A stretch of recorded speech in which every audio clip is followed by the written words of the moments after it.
Oke, halo semuanya. Setelah di video sebelumnya kita sudah berhasil menginstal web server dan juga database di lokal komputer kita, yaitu bisa menggunakan XAMPP ataupun MEM, boleh dipilih salah satu.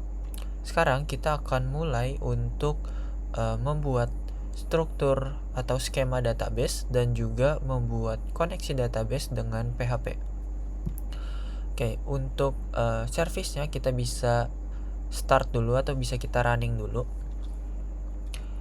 Untuk mem bisa tinggal di start di sini, dan untuk yang menggunakan XAMPP itu bisa di start untuk service Apache dan juga MySQL-nya. Jika sudah di start, kita bisa masuk ke directory kita. Itu jangan lupa ada di dalam htdocs. Untuk mem itu ada di applications mem htdocs, ataupun di XAMPP itu ada di folder XAMPP htdocs gitu. Dan jangan lupa kita arahkan ke directory yang akan kita gunakan.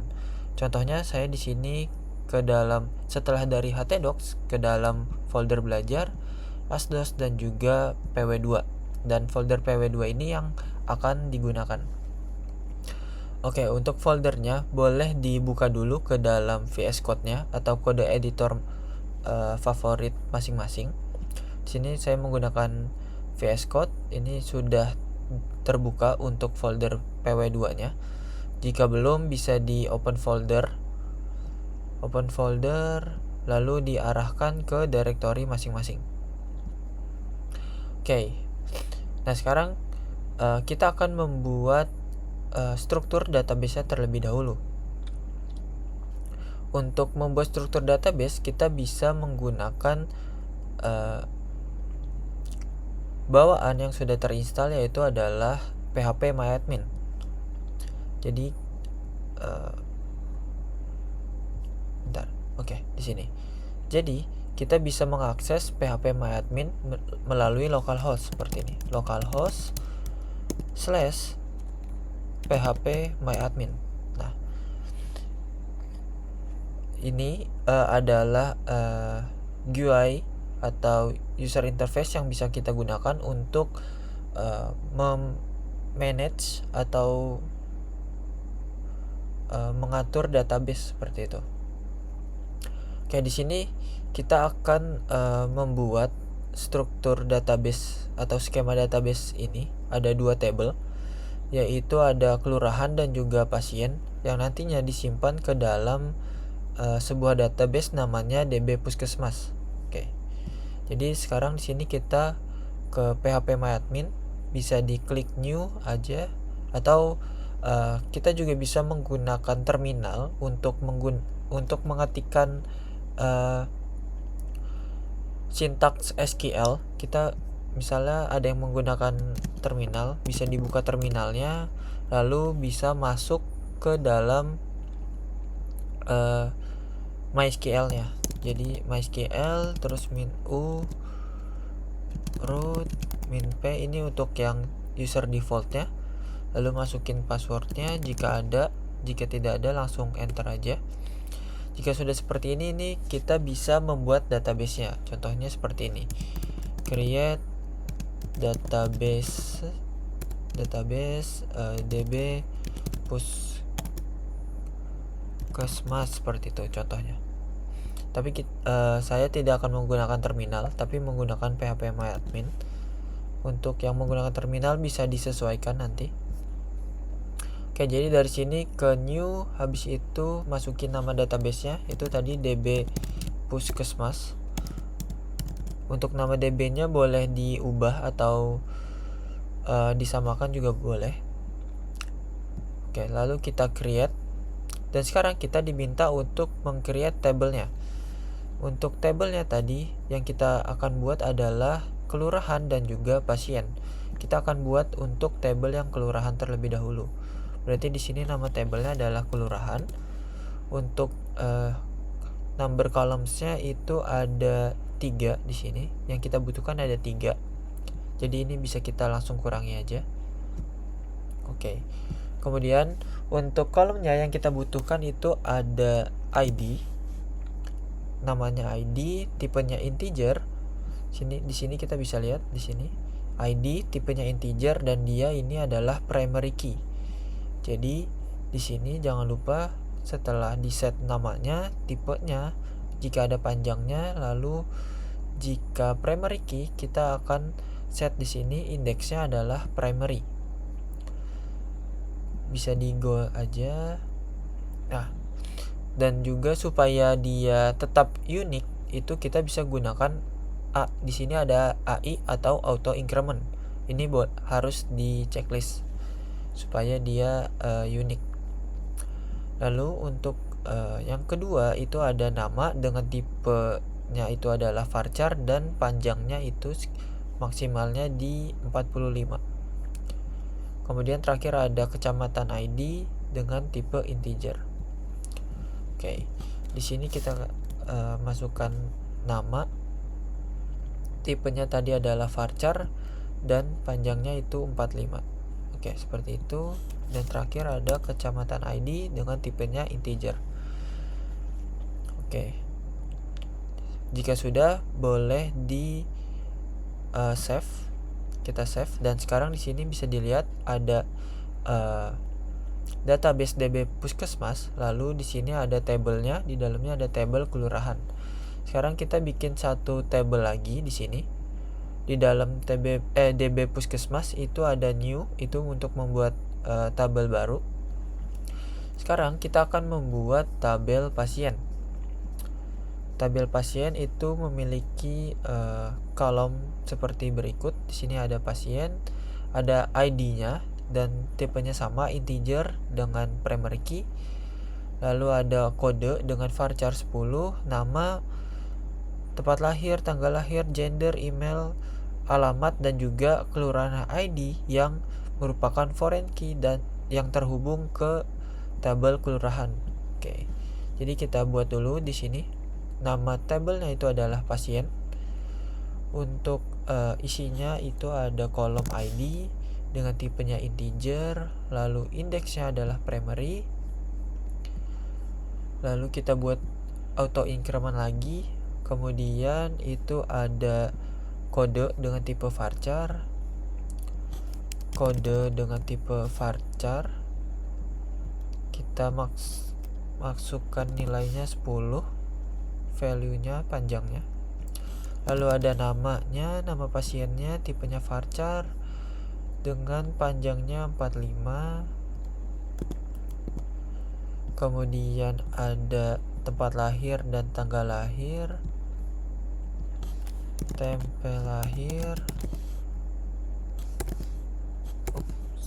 lahir, tipenya itu adalah varchar dengan panjangnya 30. Nah, jika kurang untuk kolomnya, kita bisa tambahkan di sini ada add sebanyak berapa kolom gitu. Jadi ini setelah tempel lahir kita tambahkan 1, 2, 3, 4, 5. Kita tambahkan 5 kolom lagi. Jadi sini kita tambahkan dulu sampai 5, lalu di go aja. Dia akan bertambah kolomnya. Sekarang kita lanjutkan tanggal lahir, tipe datanya itu adalah date. Lalu ada gender dengan char 1. Gender dengan tipe char 1. Lalu ada email varchar 50. Email varchar 50. Lalu ada alamat dengan varchar 100. Alamat dengan varchar 100. Dan terakhir itu ada kelurahan ID dengan tipenya integer dan dia akan kita buat sebagai foreign key yang terhubung ke tabel kelurahan yang sebelumnya telah kita buat. Oke, di sini tinggal kita save aja. Untuk skemanya sekarang itu kayak gini, kita save aja. Sudah terbuat. Di sini ada ID, kode, nama, tempat lahir, tanggal lahir, gender, email, alamat, dan juga kelurahan ID. Dan sekarang kita perlu menghubungkan field dari kelurahan ID ini ke tabel pasien. Caranya itu di sini di bagian struktur atau structure itu ada relation view di atas ini. Kita klik relation view, lalu kita buat untuk foreign key-nya. Di sini nama foreign key-nya misalnya adalah pasien kelurahan foreign key. Lalu di sini ada kolomnya itu adalah kelurahan ID yang akan kita hubungkan ke tabel kelurahan dengan kolomnya itu adalah ID. Oke, lalu di sini ada on delete dan juga on update. Untuk on delete itu fungsi yang akan dilakukan ketika data yang berhubungan itu dihapus, dan juga sama dengan on update itu adalah fungsi yang dijalankan ketika data yang berhubungan itu terupdate gitu atau diperbarui. Oke, kemudian di sini ada beberapa tipe, yaitu ada restrict, no action, set null, dan juga cascade. Untuk restrict sendiri itu adalah dia itu seperti jika bahasa Indonesia itu adalah ketat kan ya. Jadi jika ada data yang terhubung itu dia jika on delete-nya itu restrict, itu ketika ada data yang terhubung dan data tersebut ingin dihapus, itu dia tidak akan bisa gitu. Jadi dia ketat, dia tidak boleh dihapus. Jika no action itu berarti jika data yang berhubungan itu dihapus, maka tidak akan terjadi apapun gitu. Untuk set null, jika data yang berhubungan dihapus, maka data yang berhubungan tersebut itu akan di set null untuk value-nya. Lalu jika cascade, maka jika data yang berhubungan dihapus, itu berarti seluruh data yang terhubung itu akan ikut terhapus gitu. Nah, sekarang di sini kita bisa set sebagai cascade aja terlebih dahulu untuk keduanya. Jadi seperti ini studi kasusnya. Jika ada pasien yang terhubung ke kelurahan tertentu gitu, contohnya misalnya kelurahan ID-nya 1 gitu, dan ketika kelurahan ID 1 ingin dihapus, itu jika ini cascade, maka seluruh data pasien yang memiliki kelurahan ID nilainya adalah 1, maka akan ikut terhapus data pasiennya. Jika set null, maka di data pasien kelurahan ID-nya akan menjadi null. Lalu no action, itu kelurahan ID-nya tidak akan terjadi apa-apa datanya terhadap data pasien. Dan restrict itu ketika kelurahan ID-nya ingin dihapus, dia akan gagal atau akan digagalkan karena ada pasien yang terhubung ke kelurahan tersebut gitu. Jadi mungkin ini boleh di restrict aja deh. Jadi untuk menghindari data yang hilang gitu atau missing. Oke, jadi untuk on delete-nya kita bisa set sebagai restrict, dan on update-nya itu boleh di set sebagai cascade. Oke, di save. Lalu jika sudah seperti ini, maka foreign key yang kita buat itu seharusnya sudah terhubung. Oke. Oke, jadi ini adalah database yang akan kita gunakan, yaitu database puskesmas dengan tabel kelurahan dan juga tabel pasien di dalamnya. Sekarang kita akan masukkan beberapa data terlebih dahulu. Di sini ada insert, kita bisa masukkan untuk ID-nya karena dia itu auto increment, maka dari itu value-nya bisa kita kosongkan saja. Sekarang kita akan masukkan beberapa nama kecamatan, kelurahan. Ini bisa diisi datanya. Jika ingin langsung memasukkan beberapa data, itu bisa di sini ada continue insertion with, ini boleh ditambahkan untuk angkanya. Nanti dia akan bertambah untuk kolomnya di sini. Oke, seperti ini.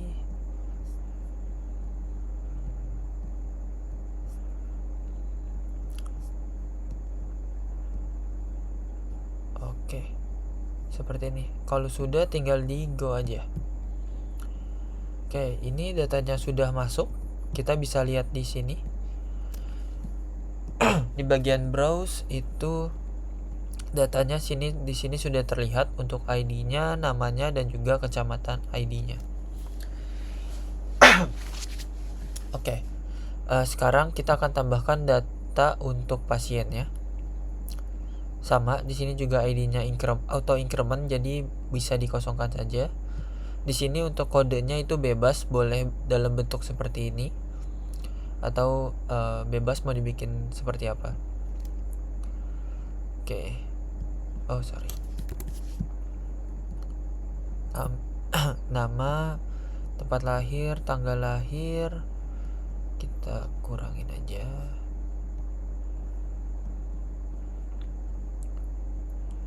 Gender ini kita bisa menggunakan karena satu karakter aja, dia boleh L atau P atau M atau F untuk bahasa Inggris.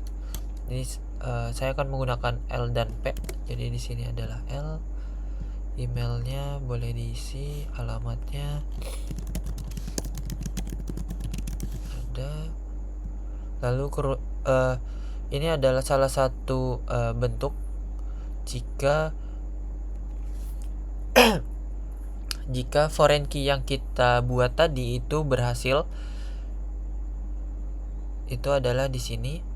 Ketika kita ingin menambahkan nilai dari kelurahan ID, dia akan terhubung ke data yang sudah kita tambahkan di tabel kelurahan ID tadi. Jadi ini boleh dipilih aja, sama aja untuk yang atas dan yang bawah. Ini berbeda dari sortirannya aja. Ini dari nama dan ini dari ID. Oke, kita akan masukkan beberapa data lagi. Sorry. Tambahkan.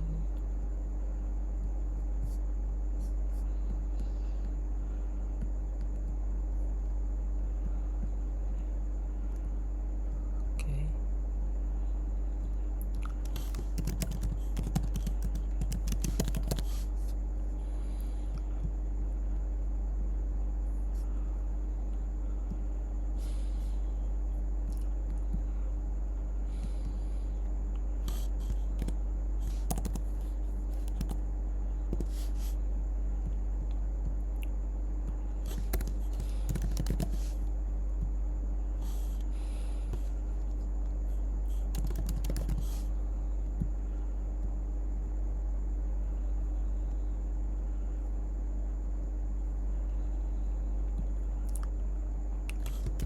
Gendernya L, emailnya adalah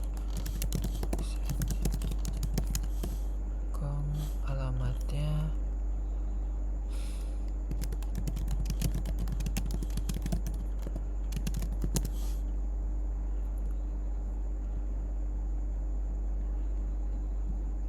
oke. Jadi sini saya akan menambahkan 3 data pasien terlebih dahulu aja. Yang bisa di go untuk ditambahkan. Di sini sudah berhasil ditambahkan, datanya sudah berhasil muncul di sini. Jika sudah seperti ini, kita sudah berhasil untuk membuat database. Kita sudah berhasil untuk membuat database, lalu membuat table dan menambahkan data di masing-masing table. Oke.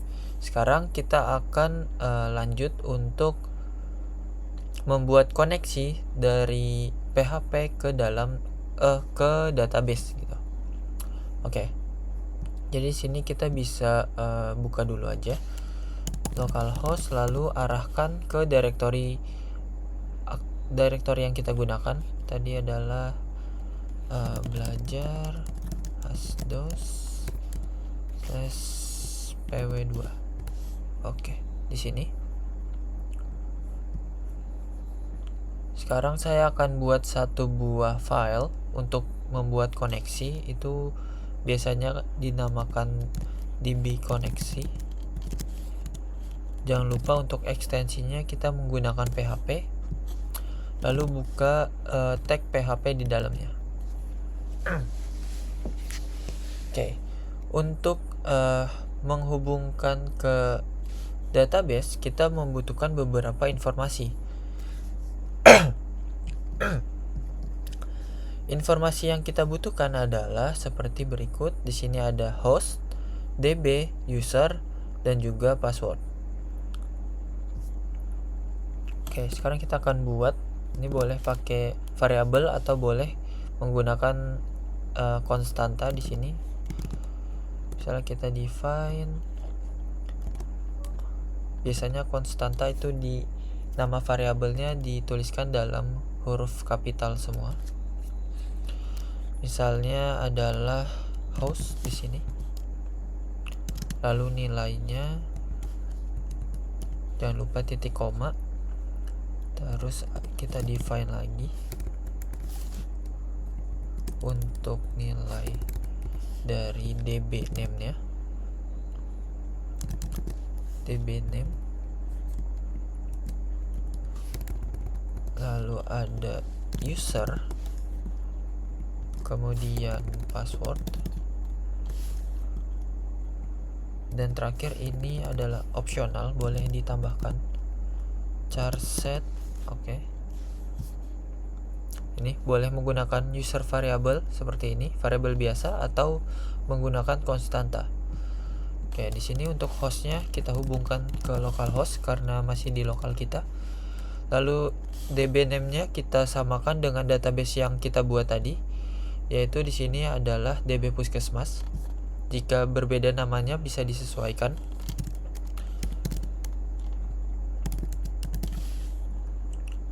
Jangan sampai lupa, untuk PHP adalah case sensitif, jadi dia besar dan kecil itu akan pengaruh untuk setiap hurufnya. Lalu untuk usernya itu adalah kita sesuaikan dengan web server yang kita install. Jika menggunakan mem, itu usernya root dan juga passwordnya root. Lalu char setnya itu adalah UTF-8 ya, UTF-8 ini. UTF-8 MB4. Oke. Nah, untuk yang menggunakan XAMPP itu secara defaultnya usernya adalah root juga sama, dan juga passwordnya itu kosong.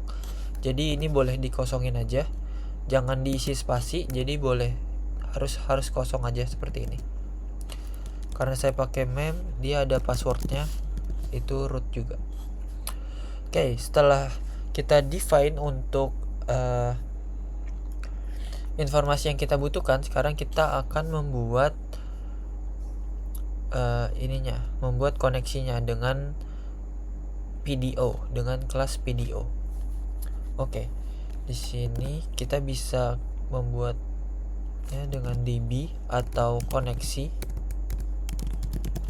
ataupun yang biasa digunakan adalah con gini, ataupun database saja deh, atau dbh juga boleh. Kita di sini saya akan menggunakan variabelnya namanya db. Lalu kita akan membuat instance terhadap kelas PDO, new PDO. Di dalamnya kita membutuhkan DSN, lalu ada juga usernya. Usernya kita ambil, username-nya kita ambil dari user, dari konstanta user. Berarti kita bisa langsung panggil aja user. Lalu passwordnya juga kita bisa panggil aja password. Dan terakhir ada option. Oke, seperti ini. Jangan lupa titik koma. Sekarang kita buat untuk DSN ya. DSN itu adalah data source name. Jadi ini adalah format data source name untuk membuat koneksi ke database MySQL. Jadi kita define MySQL, lalu hostnya kita masukkan, db name-nya, dan juga char set-nya. Jadi ini adalah MySQL.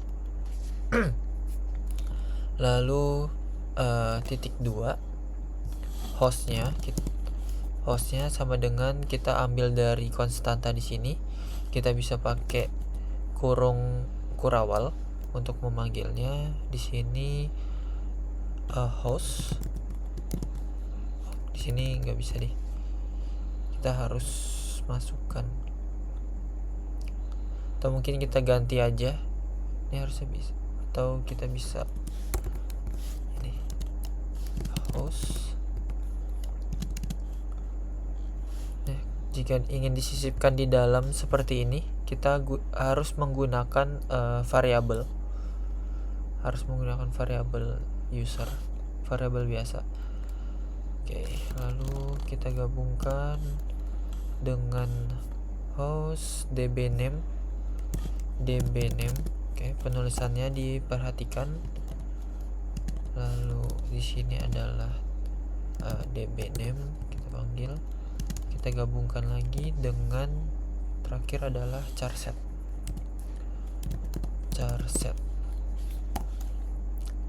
Seperti ini. Kita gabungkan lagi charset.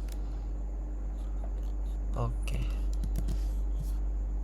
Ya, ini udah. Di sini charset. Lalu yang terakhir kita buat variabel option. Untuk menampung optionnya, dia adalah berbentuk array. Oke, di dalam array kita akan panggil beberapa atribut dari kelas PDO, properti dari PDO, yaitu ada atribut error mode, atribut default fetch mode, dan juga atribut emulate prepares. PDO, lalu kita panggil atribut error mode, itu kita ubah nilainya, value-nya kita isi dengan PDO, atributnya adalah error mode exception, lalu PDO atribut default fetch, atribut default fetch mode kita buat dia menjadi fetch assoc. Ini digunakan untuk membuat default dari hasil query-nya itu adalah array asosiasi. Oke, terakhir itu ada PDO atribut emulate prepares dengan value-nya adalah false. Oke, jangan lupa titik koma. Oke. Atau jika ingin menggunakan variabel biasa, ini juga boleh diganti.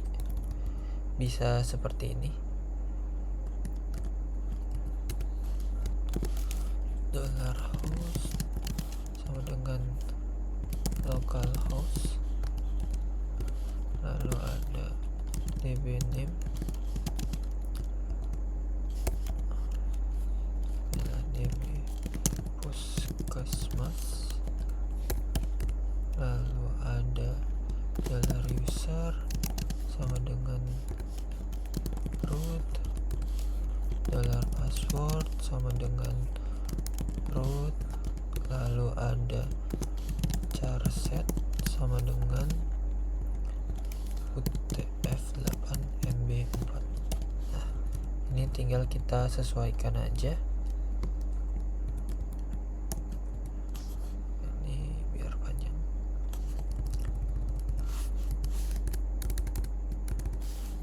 Ini adalah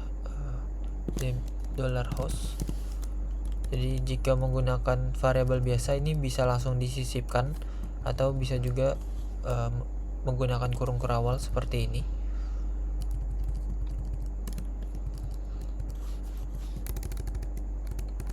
Oke, di sini juga $dbname. Oke, ini diperhatikan lagi untuk penulisannya. Oke, di sini adalah $charset. Oke, seperti ini. Dan ini juga bisa disesuaikan. $user dan juga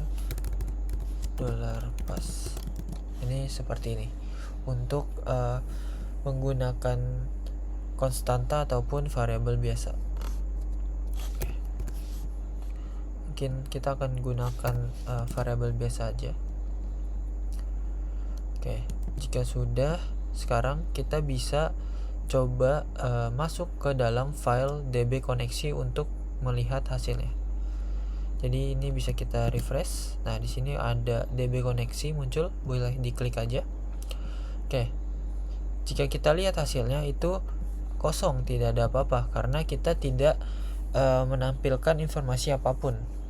Kita bisa melakukan pengecekan untuk koneksi yang kita buat itu dengan try catch. Jadi seperti ini, try, lalu kita masukkan koneksinya. Lalu jangan lupa di catch di sini itu adalah exception. $E itu adalah sebentar.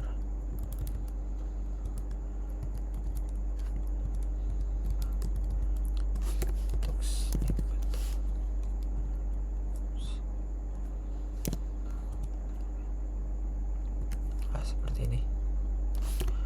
Code-nya kita masukkan throwable, ini boleh $exception atau boleh pakai TH atau boleh diganti juga. Oke, ini catch-nya, lalu koneksinya kita masukkan ke dalam try dan catch-nya kita isi misalnya dengan echo connection error, lalu kita gabungkan dengan variabel dari throwable-nya atau errornya. Oke, seperti ini. Dan kita bisa kasih misalnya di sini echo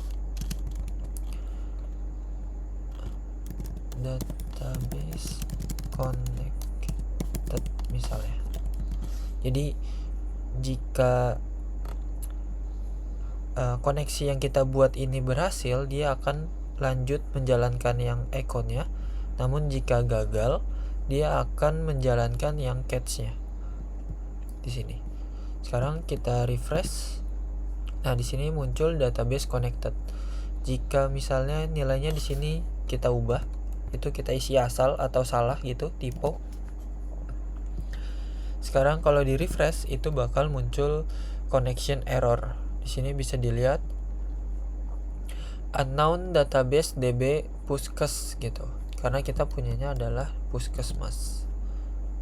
Atau kalau misalnya passwordnya harusnya kosong gitu, sekarang kita refresh. Nah, di sini beda lagi, access denied for user root gitu. Karena untuk di lokal komputer saya itu dia passwordnya nggak kosong, dia ada passwordnya itu adalah root.